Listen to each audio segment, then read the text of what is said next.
Hello बच्चों, good afternoon. आज हम डिस्कस करेंगे थ्योरम नंबर 4। ओके, हमने कल 3 थ्योरम डिस्कस किया था। ओके, आज हम 4th थ्योरम को क्या करेंगे, डिस्कस करेंगे। ओके, ध्यान से देखते हैं। थ्योरम नंबर 4 कह रहा कि of all the line segment that can be drawn to a given line from a point not lying on it, the perpendicular line segment is shortest. Okay, करेंगे of all the line segment. Okay, सभी line segment जितने भी रेखाखंड है, ठीक है, that can be drawn to a given line, जो कि ड्रॉ किया जाता है कोई गिवन लाइन से, ठीक है, फ्रॉम अ पॉइंट, किसी पॉइंट के बीच से, ठीक है, नॉट लाइन ऑन, जो कि इस लाइन के ऊपर स्थित नहीं है, ठीक है, तो the perpendicular line segment is shortest, तो जो परपेंडिकुलर लाइन होगी उस पॉइंट से उस लाइन के ऊपर, वही सबसे छोटी दूरी होगी। ओके, यानी कि कोई भी लाइन है आपके पास, ओके, मान लेते हैं कि एल कोई लाइन है और एक पॉइंट पी है। ओके, तो जो पी से पॉइंट से अगर इस लाइन के ऊपर जो परपेंडिकुलर डिस्टेंस अगर यहाँ पे खींचे जाते हैं, तो वही जो लाइन होगा वो सबसे छोटी लाइन होगी। ओके, और बाकी इसके अलावा जितने भी लाइन सेगमेंट होगा वो इस लाइन सेगमेंट से बड़ा ही होगा। ठीक है, यही हमको प्रूव करना है। यानी कि मान लेते हैं इस पी से एन पे एम लम डालते हैं इस लाइन एल के ऊपर, ठीक है, और यहाँ से पी एन को मिलाते हैं, ठीक है, तो हमको दिखाना है कि जो पी एम है वो पी एन से क्या है, छोटा होगा हमेशा। ठीक है, कोई भी अगर पॉइंट है यहाँ पे, ठीक है ना, कहीं पे भी अगर पॉइंट है, ठीक है, तो उस पॉइंट से उस लाइन के बीच के लाइन के ऊपर जो परपेंडिकुलर डिस्टेंस अगर डाला जाएगा वही परपेंडिकुलर डिस्टेंस ही सबसे छोटा डिस्टेंस होगा। ठीक है, बाकी अगर इससे कहीं पे भी आप लाइन ड्रॉ करते हो तो वो लाइन हमेशा इस लाइन से बड़ी ही होगी, यानी कि ग्रेटर होगा, शॉर्ट कभी नहीं होगा। ओके, ये चीज़ हमको प्रूव करना है, यानी कि प्रूव करना है कि पी एम है वो पी एन से हमेशा क्या है, छोटा रहे, यानी कि ओके। तो गिवन, ध्यान से देखो, आ straight line L and a point P not line on L, यानी कि जो पॉइंट पी है वो एल के ऊपर नहीं है। Okay, P M perpendicular to L, P से एम परपेंडिकुलर इसके ऊपर खींचा, ठीक है, and N is any point on L other than M, M के अलावा दूसरा कोई पॉइंट है एन जो कि एल के ऊपर स्थित है। ओके, तो हमको प्रूव करना है कि P M is less than P N. ठीक है, तो प्रूव करते हैं, ध्यान से देखते हैं। In triangle P M N we have, ध्यान से देखो, angle M is 90 degree. Okay, क्योंकि जब परपेंडिकुलर रहता है एम क्या होगा, 90 डिग्री का होगा।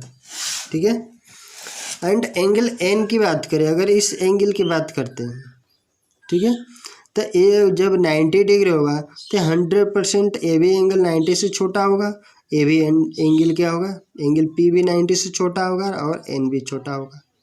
तो इस कंडीशन में क्या हो गया कि जब एम ग्रेटर देन यानी कि 90 डिग्री है तो इसके जो अपोजिट साइड होता है वो भी क्या, वो साइड क्या होगा, दोनों साइड से बड़ा होगा, यानी कि बाकी ये दोनों साइड क्या होगा, इस वाले साइड से छोटा होगा। क्योंकि हमने कल पढ़ा भी था कि साइड अपोजिट तो ग्रेटर एंगल इज लार्जर, या ग्रेटर बोल सकते हैं। अगर यहाँ पे साइड शॉर्टेस्ट होगा, ओके, तो एंगल भी क्या होगा, शॉर्टेस्ट एंगल होगा। ओके, तो यहाँ पे एम क्या है, 90 डिग्री के बराबर है और एन क्या है, 90 डिग्री से छोटा है, तो 100% एम होगा वो एन से बड़ा होगा, क्योंकि यहाँ पे एम क्या है, 90 डिग्री है, जबकि एन क्या है, 90 से छोटा है। मतलब क्या है कि एम हम 100% क्या होगा कि एन से होगा, ग्रेटर होगा। तो उस कंडीशन में पी एन भी क्या होगा, क्योंकि एम के सामने वाला एंगल साइड कौन सा है, पी एन है, इस कंडीशन में पी एन हो गया वो पी एम से क्या होगा, बड़ा होगा।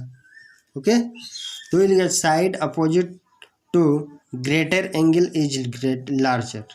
Okay, hence PM is the shortest of all line segment from P to AB. P to L ले लो, AB नहीं L. ओके, यानी कि जो भी इस लाइन के ऊपर हो, यानी कि सबसे छोटी साइड कौन सा होगा, सेगमेंट लाइन सेगमेंट होगा, वो PM होगा.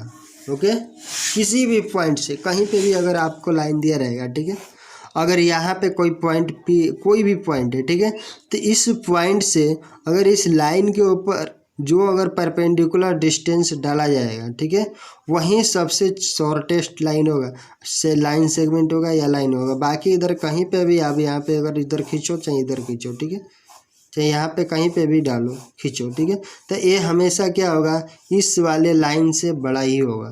तो सबसे छोटी वाली कौन सी लाइन होगी, ये PA ले लो चाहे जो भी ले लो, जो कि यहाँ पे परपेंडिकुलर डाला जाएगा. ओके, यही थ्योरम का मीनिंग है, ध्यान से देख लेना. ये थ्योरम कई बार पूछा गया है, ठीक है, तो इसलिए इसको ध्यान से देख लेना.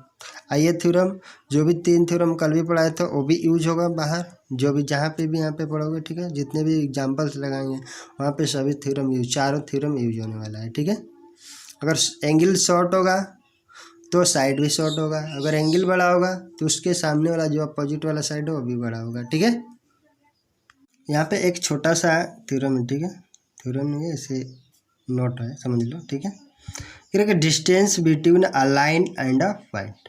ठीक है, यानी कि किसी भी लाइन या पॉइंट से, वही चीज़ जो अभी हमने थ्योरम में पढ़ा था उसी के बारे में. ठीक है, distance between A line and a point, यानी कि एक लाइन से एक पॉइंट के बीच की डिस्टेंस. ठीक है, यानी कि मान लो हमारे पास एक पॉइंट P है और एक लाइन क्या है यहाँ पे L है. ठीक है, तो इसके बीच का जो डिस्टेंस है उसी के बारे में बात करें. तो the distance between a line and a point not on it, यानी कि जो पॉइंट है वो लाइन के ऊपर नहीं होना चाहिए, लाइन से कहीं पे भी हो सकता है, थोड़ी दूरी पर होना चाहिए. ठीक है, is the length of the perpendicular line segment, तो वो डिस्टेंस क्या होगा, वही हमारा क्या होगा, लेंथ ऑफ परपेंडिकुलर, यानी पॉइंट P से जो भी लाइन के ऊपर परपेंडिकुलर डिस्टेंस यानी कि डाला जाएगा या लेंथ होगा जो ये वाला, वही क्या होगा, वही उसका डिस्टेंस होगा. From the point two the line, यानी कि जो पॉइंट से लाइन के बीच में होगा वही हमारा क्या हो जाएगा, किसी पॉइंट से एक लाइन के बीच की डिस्टेंस होगा. ओके, यहाँ पे बोल रहा है यार, ध्यान से देखो, नोट वन ध्यान से देखो, करे कि the distance between a line and a point lying on it is 0. यानी कि इसका कहने का मतलब है कि अगर यहाँ पे कोई लाइन है, ठीक है, और इसी के ऊपर कोई पॉइंट P है, ठीक है, ये लाइन हमारा L हो गया. ठीक है, और इसी पॉइंट के ऊपर, इसी लाइन के ऊपर कोई पॉइंट P है, तो इस लाइन से इसका डिस्टेंस कितना होगा, 0 ही होगा. तो वही चीज़ बोल रहा है कि the distance between A line and a point, okay, line on it is 0, यानी कि अगर लाइन के ऊपर ही पॉइंट होगा तो इसके बीच का डिस्टेंस क्या हो जाएगा, 0 हो जाएगा. ओके, अब एग्जाम्पल नंबर फर्स्ट ध्यान से देखते हैं.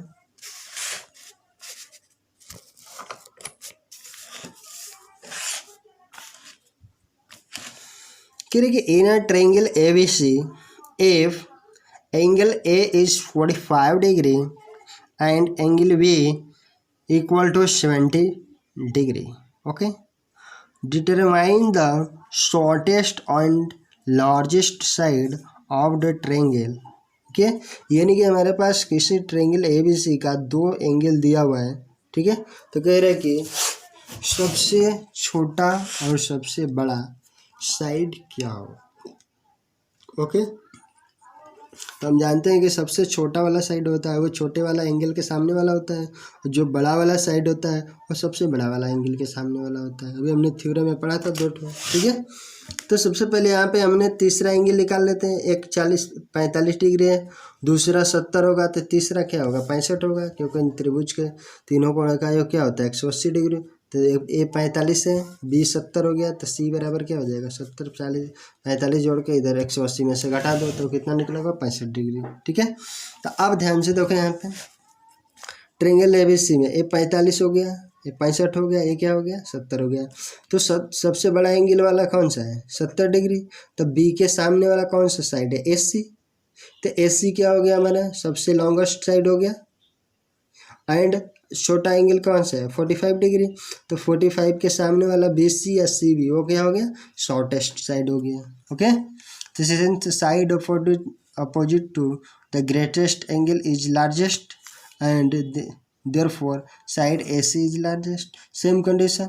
Okay, the side opposite to least angle is the smallest. Okay, then side opposite to angle A is BC. Okay, यानी कि BC क्या हो गया शॉर्टेस्ट साइड हो गया एंड AC क्या हो गया लॉन्गेस्ट साइड हो गया। Okay, question number 2। ठीक है, यहाँ पे भी उसी टाइप का क्वेश्चन है। करें कि in triangle ABC if angle A equal to 50 degree and B equal to 60 degree तो determine the shortest and largest side of the triangle. ठीक है, तो सिंपल सी बात है, जब 50 होगा ये 60 होगा तो तीसरा क्या होगा 70, ताकि तीनों मिला के क्या होना चाहिए 180 डिग्री। तो जो 70 के सामने वाला से वो एंगल होगा, यानी कि 70 डिग्री के सामने वाला जो साइड होगा वो क्या होगा बड़ा वाला साइड होगा, क्योंकि एंगल से जो सी है वो क्या है 70 डिग्री सबसे बड़ा है। तो साइड भी कौन सा हो गया ए बी इज क्या हो गया ए बी हो गया और लार्जेस्ट साइड हो गया। ए बी क्या है लार्जेस्ट साइड हो गया। एंड छोटा एंगल कौन सा है देखो 50 डिग्री। तो 50 डिग्री के सामने क्या हो गया BC। तो BC क्या हो गया ये हमारा शॉर्टेस्ट साइड हो गया। ओके, इस तरह से हम निकाल सकते हैं। सी बराबर 70 तो ये हो गया लार्जेस्ट एंगल, तो इसलिए ए बी क्या हो गया लार्जेस्ट साइड हो गया। एंड ए बराबर क्या हो गया 50 डिग्री जो कि शॉर्टेस्ट एंगल है, इसलिए साइड BC क्या हो गया शॉर्टेस्ट साइड हो गया। Okay, question number 3।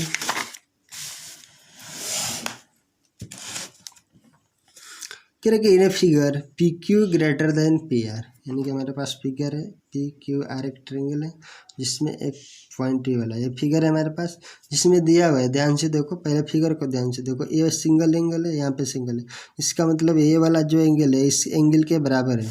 ठीक है, ये दोनों मान लो A1 है A2 है, तो 1 और 2 क्या हो गया बराबर हो गया, यानी कि एंगल 1 इक्वल टू एंगल 2। यानी कि जब दोनों बराबर है मतलब SQ है वो क्या है इसको हाफ हाफ बांट रहा है। ठीक है, आधा आधा करके। सेम इधर भी देखो डबल डबल लाइन लगा हुआ, यानी कि यहाँ पे भी एक ऐसे लगा है इधर पे भी इधर लगा है। तो मान लो कि ये 3 है ये 4 है, तो एंगल 3 इक्वल टू एंगल 4। ठीक है, यानी कि दोनों एंगल क्या है इक्वल है। ये क्वेश्चन में इसी फिगर में दिया। ठीक है, एंड कह रहे हैं कि PQ ग्रेटर देन PR, यानी कि PQ है वो ग्रेटर है PR से। ठीक है, आगे कह रहे हैं कि RSR bisector of angle Q and angle R, यानी कि ध्यान से देखो QS एंड RS, QS भी है ना QS एंड RS, ये क्या है दोनों बाइसेक्टर है किसका एंगल Q का भी एंड एंगल R का भी, वही बात था। ठीक है, यानी कि angle 1 equal to angle 2 and angle 3 equal to angle 4। ठीक है, respectively the proof that SQ greater than SR, यानी कि SQ है वो SR से क्या है बड़ा है, ये हमको दिखाना है। ओके, तो सबसे पहले यहाँ पे ध्यान से देखते हैं। देखो दिया क्या है कि PQ है ग्रेटर देन PR है। जब PQ PR से बड़ा होगा तो सिंपल सी बात है जो PQ साइड के अपोजिट वाला एंगल होगा वो PR के साइड के अपोजिट वाला एंगल से बड़ा होगा। यानी तो PQ का कौन सा अपोजिट एंगल है देखो ये वाला, ये ना पूरा एंगल हो गया, यानी कि PRQ। तो एंगल PRQ हो गया वो किससे बड़ा होगा एंगल इससे PQR से, क्योंकि यहाँ पे ये जो एंगल है इस साइड है वो इस साइड से बड़ा है। तो जब साइड होगा तो साइड के सामने वाला एंगल होता है वो हमेशा क्या होता है सामने वाला साइड के एंगल से क्या होता है बड़ा होता है। तो यानी कि PQ का जो सामने वाला अपोजिट एंगल क्या है R, तो R एंगल हो गया वो क्या होगा Q एंगल से बड़ा है। तो इसे लिखा है कि angle PRQ greater than PQR। Okay, अब दोनों का हाफ कर देते हैं, तो हाफ करेंगे तो PRQ का हाफ और इधर PQR का हाफ, क्योंकि हाफ करेंगे तो ये वाला एंगल इधर वाला एंगल मिल जाएगा, क्योंकि इसका हाफ ये वाला है और इसका हाफ भी क्या है, ए वाला है, तो इसका हाफ ध्यान से देखो, पी आर क्यू का हाफ कौन सा है, एंगल 2, लिख सकते हैं एस क्यू आर। देखो यहाँ पे क्या, पी आर क्यू, तो इसका हाफ क्या हो जाएगा, ये 4, यानी कि एस आर क्यू, ये लिखा है एस आर क्यू, और दूसरे का क्या, पी क्यू आर का क्या हो गया था, एस क्यू आर, यानी कि एंगल 4 इन है एस आर क्यू, देखो एस आर क्यू, एंगल 4 है वो क्या है, 2 से बड़ा है, यहाँ पे क्या आ रहा है, ये चीज़ है ना, यानी कि यहाँ पे एंगल 4 है वो एंगल 2 से क्या है, बड़ा है, देख लो सामने ही है, 4 हो गया, वो क्या हो गया, 2 से बड़ा हो गया। तो इस कंडीशन में जो 4 के सामने वाला साइड है एस आर, वो क्या होगा, एस क्यू, वो क्या एस आर से बड़ा होगा, तो वही तो हो गया, S Q is greater then S R, वही प्रूव करना था, हो गया prove. Okay, question number 4, okay, कह रहा कि in figure if A D is bisector of angle A, यानी कि हमारे पास एक फिगर है ए बी सी एक ट्रायंगल है जिसमें ए से डी है, वो क्या है, बाइसेक्टर है एंगल 1 ए का, ठीक है, यानी कि एंगल 1 इक्वल टू क्या हो जाएगा, 2, बाइसेक्टर होगा तो दोनों को बराबर बराबर, so that A B is greater than B D, यानी कि ए बी वो क्या है, बी डी से बड़ा है, ऐसा शो करना है, एंड एस सी है वो सी डी से बड़ा है। ओके, ये हमको क्या करना है, प्रूव करना है, दिखाना है। तो सबसे पहले यहाँ पे ध्यान से देखो, ए डी क्या है, बाइसेक्टर है, तो 1 2 बराबर होगा, ये मान लेते हैं कि 3 और 4 एंगल है, ठीक है। तो सबसे पहले 1 equal to 2 angle 1 equal to 2 हो गया, इसको मान लेते हैं क्वेश्चन नंबर 1। अब इंटरएंगल ए डी सी ध्यान से देखो, ये एंगल 4 है वो क्या है, 2 और 3, यहाँ पे इसको जोड़ने के बाद आता है, क्योंकि ये कौन सा एक्सटीरियर एंगल है, किसके लिए, ए डी सी के लिए। ये कौन सा एंगल है, देख लो इससे, इस टाइप का है ये वाला एंगल, ठीक है। तो ये क्या हो गया, ये हमेशा 2 से क्या होगा, बड़ा होगा, एक्सटीरियर एंगल है, तो ए सी डी, ओके। तो इसलिए क्या हो गया, जब ए वाला एंगल यानी कि एंगल ए डी बी या एंगल 3 वो क्या होगा, हमेशा एंगल 2 से बड़ा होगा, तो वही लिखा है कि angle A D C, angle इंटरएंगल ए डी सी, ध्यान से देखो, एंगल ए डी बी है, okay, A D B is greater than क्या हो गया, एंगल 2, यानी कि 2 से क्या हो गया, बड़ा हो गया, क्योंकि ड्यू टू एक्सटीरियर एंगल, ठीक है। यानी कि ए डी बी को हम 3 लिख सकते हैं, एंगल 3 इज ग्रेटर देन 2, ठीक है। इसलिए फ्रॉम फर्स्ट, जब 3 2 से बड़ा है तो सिंपल सी बात है कि 3 होगा वो 1 से भी बड़ा होगा, क्योंकि 2 और 1 क्या है, बराबर है, तो 3 क्या हो गया, 1 से बड़ा हो गया। तो 3 जब 1 से बड़ा हो गया तो 3 के सामने वाला साइड क्या है, ए बी, तो ए बी क्या हो गया, बी डी से बड़ा नहीं हो गया, क्योंकि बड़ा के सामने बड़ा वाला साइड होता है, तो इसलिए A B equal to B D, prove हो गया। सिंपल उल्टा ले लेते हैं, सिमिलरली इस ट्रायंगल में अब लेते हैं, तो इसमें भी देखो ए बी डी में एक्सटीरियर एंगल 4 वो क्या होगा, 1 से बड़ा होगा, क्योंकि एक्सटीरियर है, इंटीरियर है, इंटरनल है, ठीक है। तो ये हो गया 4 इज ग्रेटर देन 1, एंगल 4 1 से बड़ा है, यानी कि 4 क्या होगा, 2 से भी बड़ा होगा, इस ट्रायंगल की बात करें तो, ठीक है। तो इसलिए क्या हो गया, जब 4 2 से भी बड़ा है तो सिंपल से कहते हैं 4 के सामने वाला साइड भी क्या होगा, 2 के सामने वाला साइड से बड़ा होगा, यानी कि ए सी ग्रेटर देन सी डी, ये प्रूफ करना था, हो गया प्रूफ। ओके, आज के लिए इतना काफ़ी है, ठीक है।